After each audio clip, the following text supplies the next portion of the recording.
Welcome to P-Pop Real. Before anything else, please like and subscribe and hit the notification bell for more updates. Guys, gusto ko magpasalamat sa inyo. Kasi dream come true ko talaga to. As in, nung tinanong nila ako, sino pong gusto mo makasama sa concert? SB9, hey. Tapos hindi na ako umasa na mangyayari pa. Kasi syempre, SB19. Busy sila, hindi na nga sila natutulog, hindi na ako kumakain na datong mga to.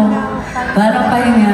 But it is my great honor and privilege to have shared this revolving stage with you. Thank you so much.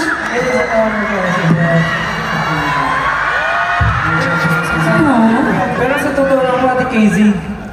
Ate Casey, sukakaltokan kita, Stella. Sa totoo lang po, Miss Casey. Uy, sa totoo lang talaga, Coach Tel. Huwag po ako nilaloko, Coach Casey.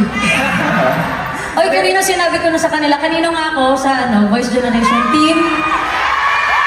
Ay, grabe naman. Wala nang friendship to kina Julie.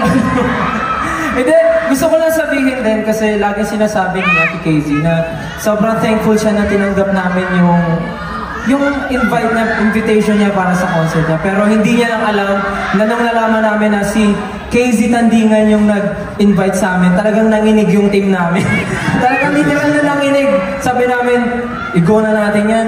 Casey Tandingan yan, naayawan namin. Siyempre, doon po kami agad. Kaya Ate Casey, thank you rin po sa pag-invite sa amin. Talagang isa to sa masasabing napakagandang opportunity sa team namin and sa group namin. Siyempre, sino ba naman kami para makasama ang isang one and only Casey Tandingan?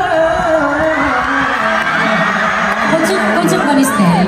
Bakit nagpapasikat si Stel? Concert tata ni Stel? Pero thankful po kami, Ate Casey. Sana happy ka sa performance natin. Kahit one day lang natin pinractice yun.